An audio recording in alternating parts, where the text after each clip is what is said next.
Nos próximos capítulos de Vale Tudo, os ventos começaram a mudar mais uma vez na vida de Raquel. Determinada a proteger Sarita de qualquer ameaça, ela não hesitou ao convocar Maria de Fátima para uma conversa urgente.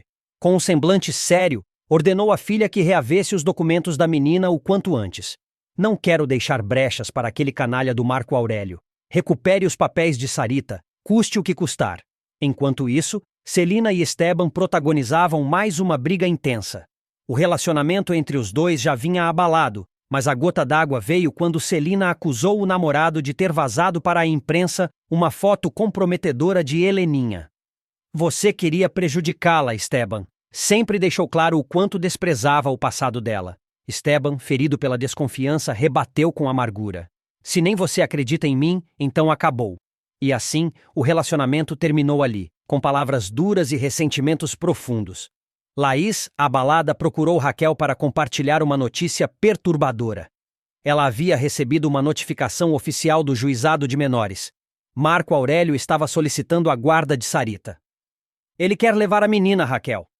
Vai usar tudo contra mim, contra nós. Até o passado que tentamos enterrar. Raquel ouviu em silêncio, mas por dentro fervia de raiva e preocupação. Ele não vai tocar nessa menina. Enquanto eu tiver forças, Sarita não será criada por um homem como ele.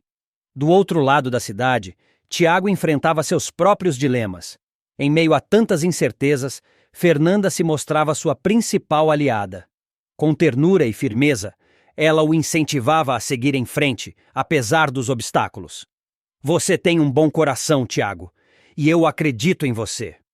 A aproximação dos dois, porém, não passou despercebida por André, que observava tudo com ciúmes mal disfarçado. O sentimento começou a corroer sua paciência, e ele não conseguia esconder a irritação diante da cumplicidade que nascia entre Fernanda e Tiago. Heleninha, por sua vez, tentava se recuperar emocionalmente após o escândalo da foto. O apoio mais inesperado veio de Ivan, que se dispôs a acompanhá-la nas sessões de terapia. Você não precisa passar por isso sozinha, Heleninha. Eu tô aqui. Surpresa, ela aceitou. Pela primeira vez em muito tempo, sentiu que alguém havia além dos julgamentos.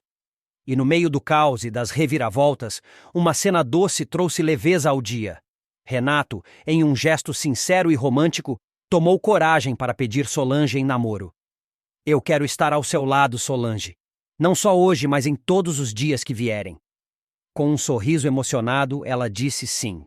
Naquele emaranhado de dores, brigas e recomeços, o amor ainda encontrava espaço para florescer, mesmo em meio à tormenta. E a batalha por Sarita estava apenas começando. Antes de continuar, já deixe nos comentários qual é o seu personagem favorito da novela até agora e também se inscreva no nosso canal, assim você ficará por dentro tudo o que irá acontecer em Vale Tudo. A trama toma um rumo eletrizante com o plano ousado de Raquel, Laí e Leila para desmascarar Marco Aurélio e Maria de Fátima diante do juiz e recuperar os documentos da pequena Sarita. Tudo começa quando Laí descobre que Marco Aurélio levou a menina para o Rio de Janeiro e se recusa a devolvê-la. Desesperada, ela liga para Raquel contando que os documentos da guarda desapareceram da pousada. Raquel tenta acalmá-la, mas ambas percebem que Marco Aurélio agora tem a faca e o queijo nas mãos para tirar a guarda de Laí. É nesse momento que Laí se lembra das câmeras de segurança da pousada. Ao verificar as imagens, ela flagra Maria de Fátima roubando os papéis no cofre. Abalada, Laí conta tudo para Raquel, que fica indignada com a traição da filha. Determinada a flagrar os dois cúmplices, Raquel segue Fátima até o apartamento de Marco Aurélio e, sem ser notada, escuta parte da conversa entre eles. Marco Aurélio faz um pedido suspeito a Fátima e Raquel não aguenta.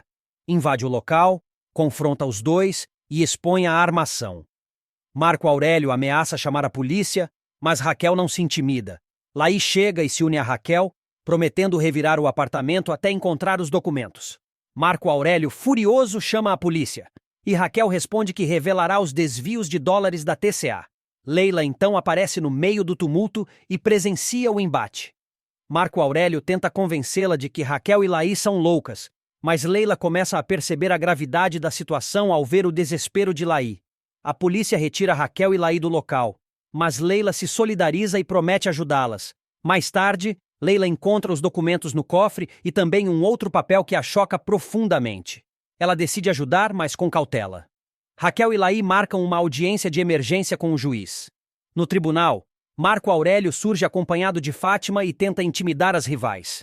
Raquel exige saber o que Fátima está fazendo ali, e Marco Aurélio debocha.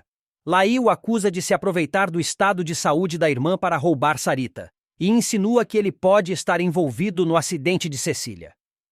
Durante a audiência, o juiz pede provas das acusações. Raquel apresenta as imagens da câmera que mostram Fátima retirando documentos do cofre. No entanto, o juiz considera a gravação inconclusiva. Fátima tenta se defender dizendo que eram apenas recibos. O juiz ameaça prender Laí por difamação se não apresentar provas concretas. É quando Leila toma uma atitude corajosa. Ela interrompe a audiência, encara Marco Aurélio e diz que não pode permitir que uma mãe perca a filha por conta de uma armação cruel. Mesmo sob ameaça de ser retirada da sala, Leila apresenta ao juiz os 2 documentos, o da guarda de Sarita e outro ainda mais grave. Marco Aurélio entra em pânico ao perceber do que se trata.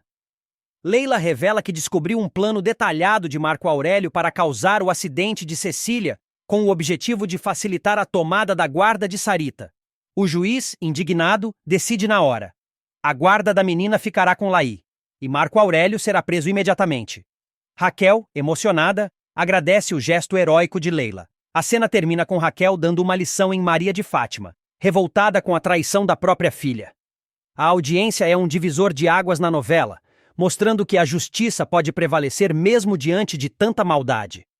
A luta de Laí, com o apoio incondicional de Raquel e a coragem inesperada de Leila, vira o jogo contra os vilões. A tensão emocional toma conta de cada núcleo da trama, revelando sentimentos à flor da pele, segredos guardados por anos e decisões que mudarão para sempre o destino dos personagens. Esteban, com o coração cheio de expectativas, organiza um jantar romântico em sua casa. Ele planejou cada detalhe com carinho, a iluminação suave, a música de fundo escolhida a dedo, o vinho preferido de Celina e um prato especial preparado por suas próprias mãos. O ambiente está pronto para uma noite de reconciliação e entrega. Mas o que Esteban não esperava era o golpe amargo da decepção. O telefone toca. A voz de Celina do outro lado da linha soa fria, distante e carregada de culpa. Ela anuncia que não irá. Sem muitas explicações, justifica-se dizendo que não pode se ausentar.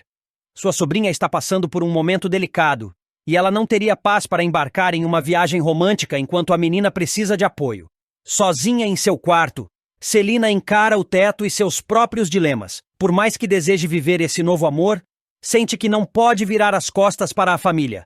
O conflito entre razão e coração é cruel, e a decisão de cancelar a viagem pesa como chumbo em seu peito.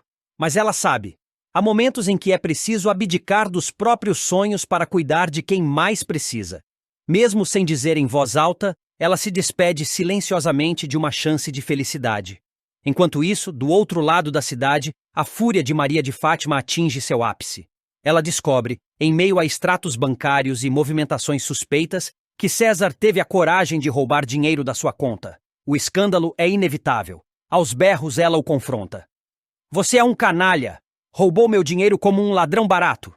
César tenta se defender, argumentando que precisava do dinheiro, mas suas desculpas apenas inflamam a ira da vilã. Mais do que lesada financeiramente, Maria de Fátima sente-se traída. Algo irônico, vindo de quem tanto já manipulou e enganou. Mas, como sempre, ela não aceita ser a vítima. Promete vingança. Na residência de Jarbas, a tensão doméstica se transforma em drama familiar.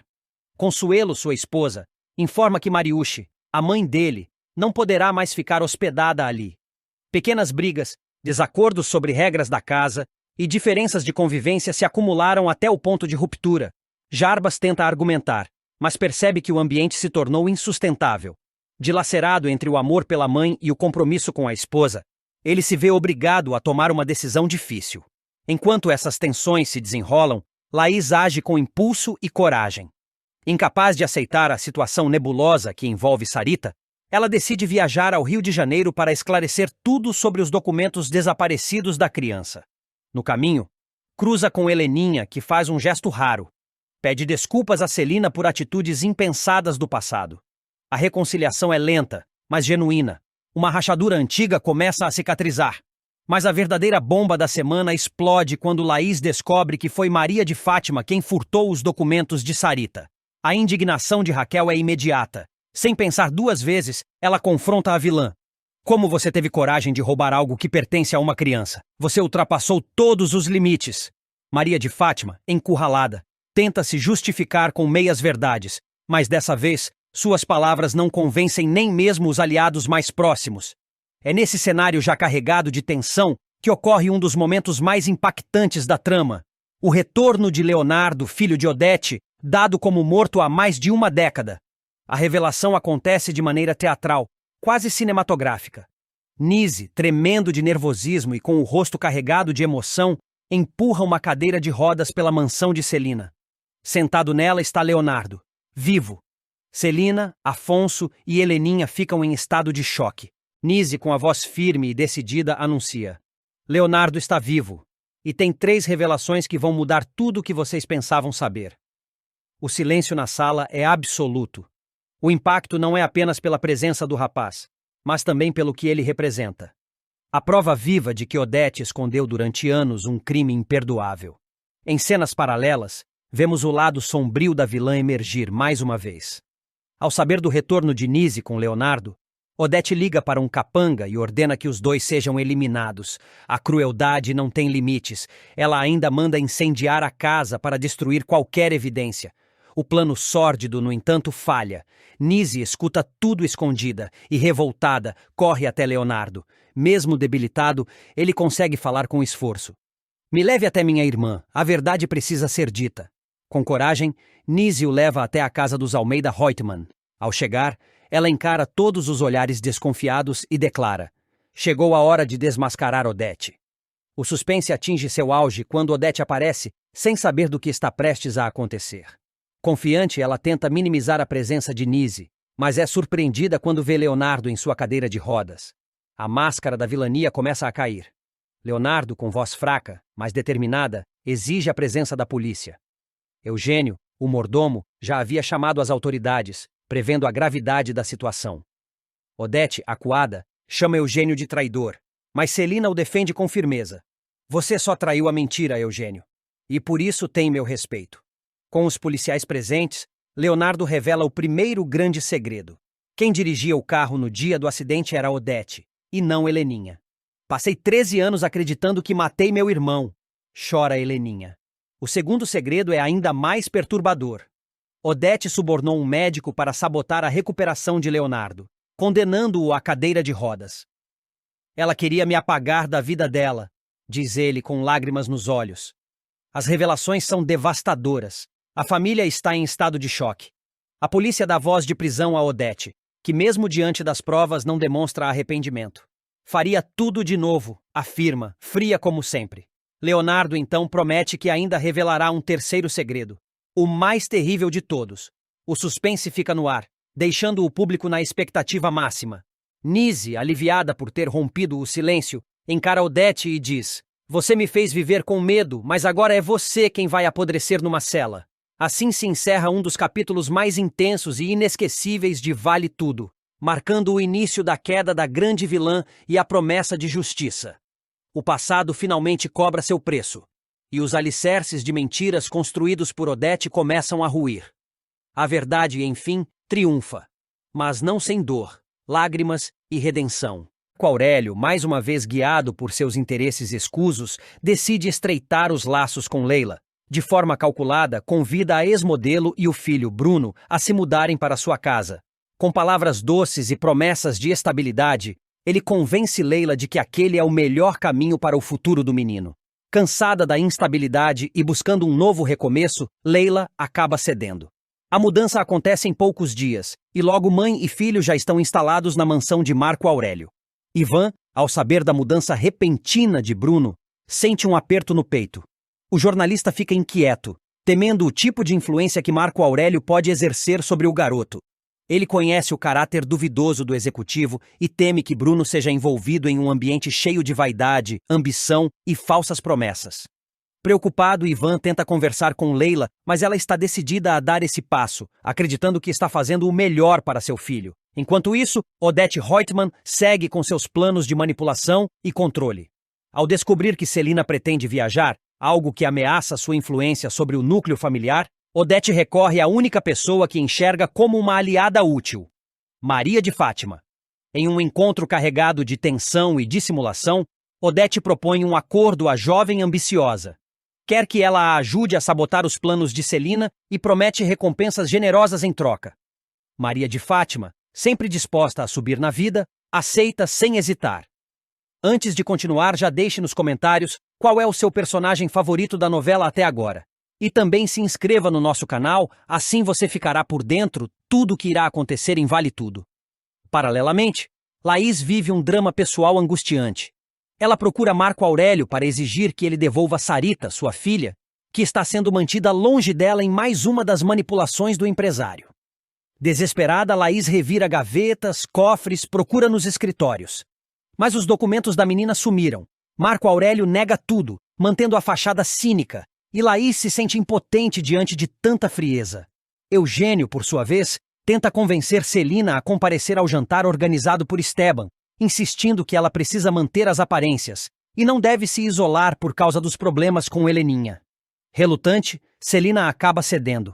No entanto, ao retornar para casa após se arrumar para o evento, ela se depara com uma cena desesperadora. Heleninha trancada no quarto, inconsciente, após mais uma recaída com o álcool. O impacto da imagem é devastador. Celina, tomada pelo desespero, bate na porta, grita, tenta acordar a filha. Mas Heleninha não responde. Odete, ao saber do ocorrido, sorri discretamente. Para ela, tudo saiu conforme o planejado. Mais uma vez, conseguiu manipular os acontecimentos ao seu favor. E, como sempre, o sofrimento alheio parece ser apenas um detalhe diante de seus objetivos. Pouco depois de enfrentarem uma sequência de turbulências emocionais e familiares, Heleninha Reutemann e Ivan Meirelles finalmente encontram um momento de paz e amor. O casal, que reconstruiu sua relação com base no afeto, no respeito e na superação de traumas do passado, decide embarcar em uma viagem fora do Brasil, buscando sossego e a chance de se reconectarem longe de todas as pressões. O destino escolhido? Grécia. Mais precisamente, a charmosa ilha de Milos, conhecida por suas praias de águas cristalinas, formações rochosas impressionantes e vilarejos encantadores. O que começa como uma viagem romântica comum se transforma, porém, em algo muito maior e absolutamente inesperado. Durante a estadia no país europeu, Heleninha e Ivan decidem, de maneira impulsiva e apaixonada, selar de vez a união entre eles com um casamento surpreendente. Tão espontâneo que nem eles mesmos sabiam que estavam prestes a vivê-lo. O público não verá a cerimônia na tela. Tudo acontecerá fora do olhar da câmera, reforçando o caráter intimista e inesperado da união. Mas a revelação virá logo após o retorno dos dois ao Brasil, pegando todos desprevenidos, principalmente Celina, a tia carinhosa e confidente de Heleninha, que será a primeira a saber da grande novidade. Assim que Heleninha e Ivan colocam os pés no aeroporto internacional, a primeira ligação que fazem é para Celina. A emoção é visível, e eles combinam de ir direto ao encontro dela. Horas depois, ao abrir a porta de casa, Celina se surpreende com o sorriso largo da sobrinha, bronzeada e feliz como há muito tempo não se via. "Tia Celina, quanto tempo! Até que enfim nós estamos de volta!" diz Heleninha, já entrando de braços dados com Ivan. "E voltamos, casados!" Celina arregala os olhos, boquiaberta. "Como assim vocês se casaram? E eu não fui convidada?" Heleninha solta uma risada espontânea e Ivan segura sua mão, num gesto terno e cúmplice. "Ah, tia, ninguém foi convidado", explica Heleninha, sentando-se no sofá, ainda com o brilho da viagem nos olhos. "Foi um casamento espontâneo. A gente estava passeando em Milos, bem na frente de uma igrejinha charmosa, pequena, quase perdida entre as pedras brancas da ilha. Estava ventando muito. E, do nada, eu comecei a dançar. Eu estava tão feliz, tão leve." E foi nesse momento que o Ivan me olhou e perguntou se eu queria casar com ele. Ivan completa sorrindo. Ela começou a girar, rindo, os cabelos voando com o vento. Foi como se o tempo tivesse parado. Eu senti ali que era a hora. Peguei a mão dela e perguntei: "Você quer casar comigo aqui, agora, nesse lugar?" Ela disse sim. "E juro por tudo, tia, naquele exato momento, como num filme, o padre da igrejinha abriu a porta. Celina, emocionada, leva a mão à boca. Vocês estão brincando. Parece mentira, mas foi assim mesmo, confirma Ivan. O padre abriu a porta, olhou para a gente e disse: Entrem. Entramos. Ele nos levou até o altar. Fez uma bênção linda, simples, mas com uma força. Foi tudo tão verdadeiro. A gente nem tinha roupa de cerimônia, mas parecia que tudo estava certo. Era para ser. Eu usava um vestido branco leve, de algodão, e o Ivan estava de bermuda, completa a Heleninha rindo. O padre nem perguntou se tínhamos convidados. Só nos olhou com carinho, disse algumas palavras sobre amor, liberdade, confiança, e nos abençoou como marido e mulher. Então não foi um casamento? Casamento mesmo? Pergunta Celina, tentando entender. Claro que foi, responde Heleninha de pronto. Foi o casamento mais perfeito do mundo, sem luxo, sem convidados, sem pompa. Só a gente, o vento, a igrejinha e aquele padre com sotaque grego abençoando nosso amor. Eu nunca imaginei que casaria assim, mas foi mágico, tia. Mágico. Celina, agora sorrindo, caminha até os dois e os abraça com carinho. Bem, se vocês estão felizes, é isso que importa. Mas podiam ao menos ter me avisado, né? Eu teria ido, teria chorado, teria jogado arroz. Ivan brinca. A gente jogou conchas do mar e fizemos votos improvisados. Mas, olha, a senhora será convidada para o almoço de comemoração. Vamos reunir os amigos mais próximos e celebrar. E dessa vez vai ter bolo, eu prometo. Os três caem na risada. O clima é leve, verdadeiro. A espontaneidade do casamento se reflete no humor e na tranquilidade com que os dois encaram a vida agora. Para Heleninha, que enfrentou tantas dores, recaídas e julgamentos, encontrar em Ivan esse porto seguro representa muito mais do que um novo capítulo. É uma transformação completa. Sabe, tia, por muito tempo eu achei que não era digna de um amor assim, que por tudo que passei, tudo que fiz, eu não tinha direito a isso. Mas o Ivan me ensinou que amor também é cura. E eu queria viver isso com verdade, com entrega, e foi o que fizemos. Celina, emocionada, segura as mãos da sobrinha. Você merece, Heleninha. Sempre mereceu. Às vezes a gente só demora para entender o nosso valor. E o amor certo aparece na hora certa. Ao fundo, Ivan sorri, discreto. Ele entende o peso que aquelas palavras têm. Ele viu Heleninha em seus momentos mais sombrios. Foi quem segurou sua mão quando todos a julgavam. Foi quem a ajudou a se reencontrar. Agora, casados, parecem ainda mais fortalecidos, prontos para enfrentar qualquer coisa desde que juntos. A notícia do casamento logo se espalha. Eugênio, Laís, Bartolomeu e até mesmo Álvaro se surpreendem. Uns aplaudem a espontaneidade, outros torcem o nariz. Mas ninguém pode negar que há algo especial naquela união. Não foi um casamento por conveniência, por pressão, nem por impulso inconsequente. Foi um ato puro de amor. Nos dias que seguem, Heleninha e Ivan planejam uma celebração pequena, no jardim da casa de Celina. Um almoço para poucas pessoas, com flores do campo, comida simples e risadas verdadeiras. Nada de excessos, nada de protocolos. Apenas a reafirmação de um amor que escolheu florescer fora dos holofotes, mas que brilha como poucos. E assim, depois de tantas idas e vindas, lágrimas e recomeços, Heleninha e Ivan mostram que, mesmo em meio ao caos, ainda é possível encontrar a paz e construir uma história bonita, feita de afeto, liberdade e verdade. Leila não esconde o incômodo ao encontrar Maria de Fátima no escritório de Marco Aurélio. A jovem tenta disfarçar, mas seu olhar curioso e desconfiado entrega que aquela visita não é apenas uma coincidência.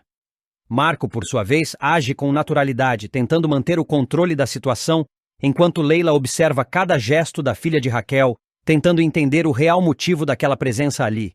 Algo definitivamente não lhe parece certo. Enquanto isso, Walter recebe uma ligação misteriosa. Do outro lado da linha, a notícia é grave, e ele imediatamente fica visivelmente abalado.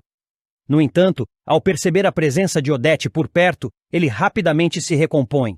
Disfarça o nervosismo e mente, dizendo que era apenas uma chamada de trabalho. Odete, no entanto, não é facilmente enganada e capta a atenção no ar, embora não diga nada naquele momento. Na mansão, Celina desabafa com Afonso sobre sua constante preocupação com Heleninha. Ela sente que a filha ainda está fragilizada, mesmo após a saída da clínica. Celina teme que a jovem volte a se perder e que todo o esforço feito até agora seja em vão. Afonso tenta acalmá-la, mas também compartilha da mesma angústia silenciosa. Odete, sempre manipuladora, ouve a conversa entre Celina e Afonso e logo aproveita para alfinetar. Ela insinua com um sorriso sarcástico que Celina deveria reconsiderar a ideia de viajar com Esteban. Você tem certeza de que sua filha está pronta para ficar sozinha? Diz ela, em tom aparentemente inocente, mas carregado de veneno. Celina se cala, visivelmente incomodada com a provocação. Antes de continuar, já deixe nos comentários qual é o seu personagem favorito da novela até agora e também se inscreva no nosso canal, assim você ficará por dentro tudo que irá acontecer em Vale Tudo. Enquanto isso, Dona Lu demonstra preocupação com o passeio de barco que Laís fez naquele dia. A demora da jovem para retornar a deixa inquieta. Quando descobre que Laís está desaparecida, o pânico toma conta. Ela liga imediatamente para Raquel, avisando do sumiço e pedindo ajuda. Raquel, alarmada, tenta manter a calma e começa a tomar providências para encontrar a filha. Dalva, por sua vez, sofre uma decepção amarga. Ela havia convidado Poliana para acompanhá-la ao casamento de um parente próximo, mas a jovem decide não ir. Dalva se sente rejeitada e entra em um estado de tristeza profunda, sentindo-se sozinha e preterida. Enquanto a tensão aumenta, Odete surpreende a todos ao anunciar que ela mesma irá arcar com todos os custos da internação do pai de Walter, que se encontra em uma clínica de repouso. Sua atitude causa estranheza, pois parece generosa demais vindo de alguém tão calculista. Mas poucos sabem que há segundas intenções por trás desse gesto. Ao saber do desaparecimento de Laís, Marco Aurélio toma uma decisão drástica. Ele parte imediatamente para o Rio de Janeiro com Sarita, decidido a acompanhar de perto as buscas. Ao retornar, afirma categoricamente a Leila que Sarita não sairá mais de sua casa. O tom firme em sua voz revela que o jogo mudou. E ele está disposto a proteger o que considera seu, custe o que custar. Raquel sempre foi uma mulher de princípios. Criada na luta, batalhou por cada conquista, formou o caráter da filha com mão firme, ao menos tentou, e nunca permitiu que a mentira encontrasse abrigo em seu lar. Mas os tempos mudaram. E Maria de Fátima, sua filha, parecia ter se tornado especialista em transformar valores sólidos em poeira. Depois de mais uma de suas manobras ousadas, Maria de Fátima surpreendeu Raquel com uma proposta difícil de engolir. Ela queria que a mãe ajudasse a sustentar uma mentira. Tudo isso para garantir o sucesso de seu plano mais recente. O casamento com Afonso, o filho da poderosa Odete Reutemann. A decisão da moça de apresentar Afonso à mãe parecia um gesto inocente, quase doce. Mas havia uma camada bem mais densa por trás do convite. Antes do jantar, Fátima fez questão de preparar o terreno com Raquel. Com sua habitual frieza disfarçada de charme, sentou-se com a mãe e disparou, como quem oferece um café. Mãe, preciso que você me ajude com o Afonso. Quero que você confirme algumas coisinhas na hora do jantar, tá? Raquel, que já vinha desconfiada das intenções da filha, arregalou os olhos. Confirmar o quê, Fátima? Só que o Rubinho... Que ele foi só uma paquera rápida sua. Nada demais. Que ele nunca foi meu pai. Aquelas palavras atingiram Raquel como um tapa. O coração da cozinheira acelerou, e por um instante ela achou que fosse explodir. Respirou fundo, tentando manter a calma. Minha filha... Uma relação que já nasce baseada na mentira... Vai parar aonde? Fátima, como sempre, tinha uma resposta na ponta da língua. Eu sei, mãe. Mas eu amo o Afonso. E quero contar tudo um dia. Só que tem que ser aos poucos. Se eu falar tudo agora, ele termina comigo. A mãe dele, então, nem se fala. Odete vai me destruir. Raquel hesitou. Sentia que estava sendo manipulada pela própria filha, mas ao mesmo tempo olhava nos olhos de Fátima e via o mesmo brilho que ela mesma já teve um dia. O desejo de vencer, de subir na vida, de não voltar para a miséria. Aquilo a comoveu. Contra seus próprios princípios, ela concordou. À noite, o jantar aconteceu no apartamento de Raquel. Ela preparou tudo com o capricho que lhe era natural. Uma mesa posta com simplicidade, mas cheia de carinho, pratos bem temperados, e um sorriso no rosto que escondia um nó na garganta. Afonso chegou pontualmente, elegante, gentil. Parecia realmente encantado por Fátima. Cumprimentou Raquel com respeito. Elogiou a comida, o ambiente, e até se arriscou a lavar os pratos, mostrando-se um rapaz educado e prestativo. Raquel, por um momento, sentiu-se culpada por ter aceitado mentir para alguém tão genuíno. Mas já era tarde demais para voltar atrás. Durante o jantar, Fátima fazia questão de conduzir o assunto, mantendo tudo sob controle. Falava sobre sua infância, da escola, dos sacrifícios da mãe para criá-la sozinha. Em certo momento, Raquel pegou um álbum de fotos antigas para mostrar ao genro. Era algo natural, quase um ritual materno. Recordar os bons momentos, apresentar a história da família. Foi aí que o destino decidiu pregar uma peça. Folheando o álbum, Afonso se deparou com uma foto que fez seu coração acelerar. Eu conheço esse cara. Ele é... Ele tocou naquele evento da Tomorrow em Paraty, um tempo atrás. Como é o nome dele mesmo? Raquel congelou. O nome parecia queimar em sua boca. Ela respirou fundo. Rubinho, respondeu, tentando soar natural. Afonso sorriu, relembrando o evento. Muito gente boa, ele... Acho que ele faleceu depois, né? Vocês estão bem jovens aqui. Já se conheciam desde aquela época? O clima na sala mudou. Afonso ainda não desconfiava de nada, mas o nervosismo de Raquel era visível. Ela olhou de relance para Fátima, que a encarava com olhos suplicantes, praticamente implorando para que sustentasse a mentira. Engolindo o orgulho e atropelando tudo o que sempre acreditou, Raquel respondeu. Nós tivemos um... namorico. Foi rápido, nada sério. Afonso riu, surpreso. Olha só, eu não sabia que a senhora era tão misteriosa, dona Raquel. Fátima, sem perder o ritmo, entrou no jogo com perfeição. É mãe, cheia de segredinhos. Mas nada passa por mim, viu, Afonso? Raquel disfarçou o incômodo com um sorriso forçado. Por dentro, ela estava arrasada. Sabia que aquela mentira podia crescer e virar uma bomba. E pior, que sua filha era capaz de continuar manipulando as pessoas para alcançar o que queria. Tentando desviar o foco da conversa, Fátima rapidamente reuniu as fotos, fechou o álbum e se levantou. Já está ficando tarde, né, mãe? Vamos indo, amor. Você tem treino cedo amanhã. É verdade. Foi um prazer, dona Raquel, disse Afonso beijando a mão da sogra. Depois que os dois saíram, Raquel permaneceu parada na sala, o álbum no colo, olhando para a foto de Rubinho. Uma lágrima solitária escorreu por seu rosto. Me perdoa, Rubinho, sussurrou com a voz embargada. Eu devia ter contado. Devia ter enfrentado tudo. Enquanto isso, no carro, Fátima estava radiante. Achava que tudo tinha saído como o planejado. Segurou a mão de Afonso com carinho e sorriu com doçura. Então, o que achou da minha mãe? Ela é maravilhosa, forte, gentil. Agora entendo de onde vem a sua determinação. Mas mesmo com aquele elogio, no fundo do coração de Fátima havia um resquício de culpa.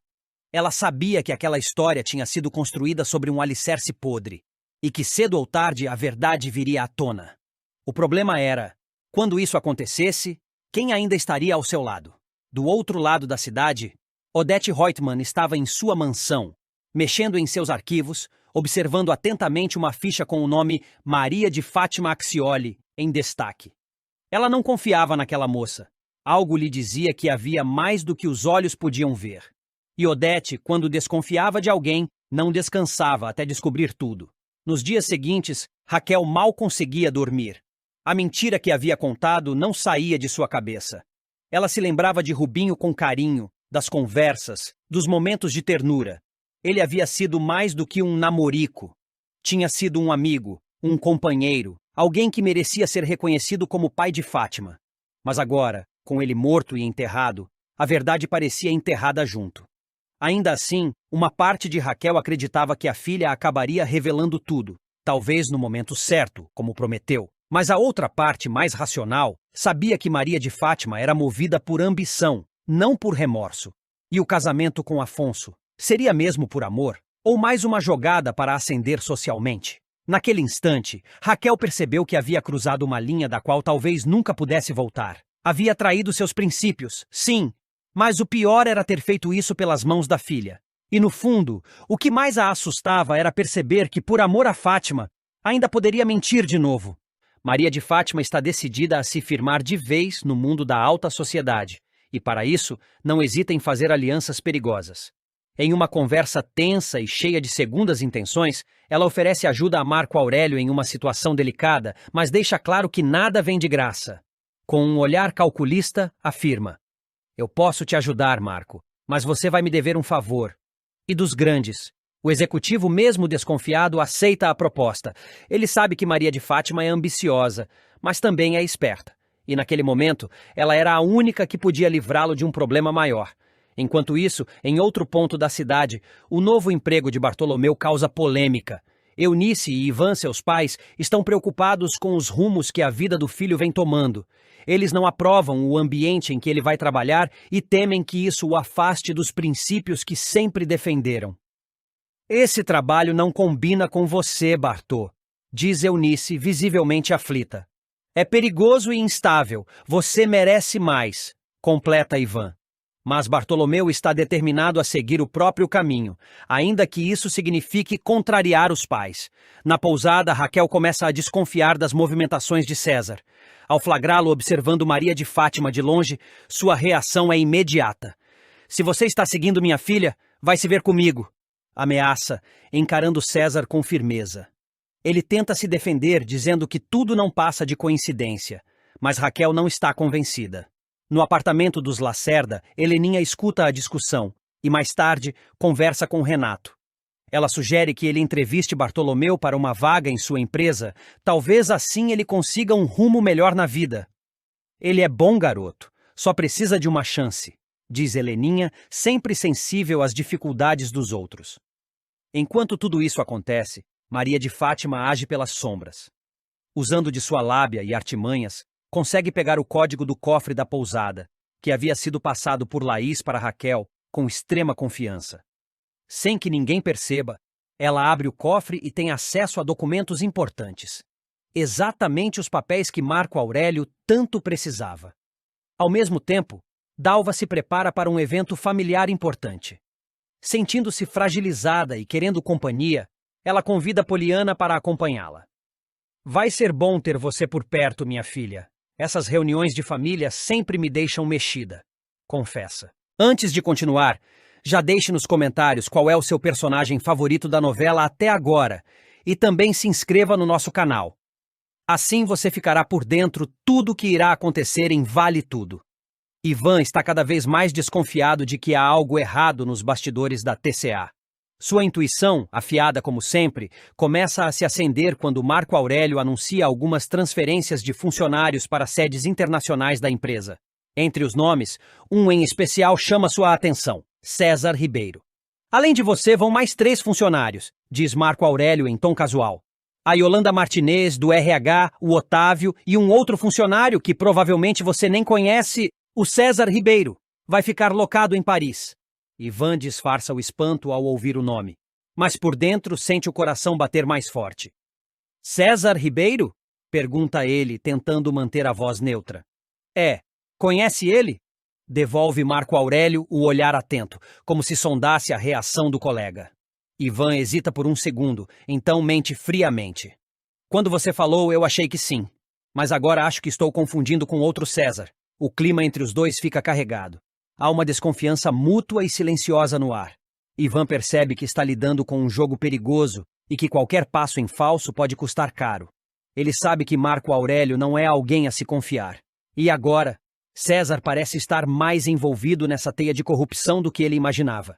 Intrigado e sem conseguir tirar da cabeça a imagem de César, Ivan resolve investigar por conta própria. Decide ir atrás de uma fonte mais acessível e talvez mais vulnerável. Freitas, o assistente leal, ou ao menos submisso, de Marco Aurélio. No fim do expediente, Ivan o aborda. Freitas, que tal uma cervejinha hoje? Eu pago. Surpreso com o convite, Freitas hesita por um instante, mas acaba aceitando. No bar próximo à empresa, os dois se sentam à mesa. Ivan pede 2 cervejas e começa a puxar conversa com cuidado, como quem apenas deseja relaxar depois de um longo dia. Mas, por trás de cada palavra, ele está armando o terreno para tirar do outro o que deseja saber. Conforme o álcool vai soltando a língua de Freitas, o assistente começa a desabafar. Carrega mágoas antigas por se sentir usado e descartável diante de tudo que fez por Marco Aurélio. Sabe o que eu acho mesmo, Ivan? Que o Dr. Marco Aurélio não merece a minha lealdade. Dispara, com os olhos marejados pela bebida. Eu resolvo tudo para aquele ingrato. Já botei as mãos na lama por ele. As mãos só não, eu mergulhei na lama. Me afundei mesmo. Até aquela mala de dólares. Fui eu quem conseguiu de volta. Ivan arregala os olhos, mas finge espanto moderado. Mala de dólares? Que história é essa? Na mesma hora,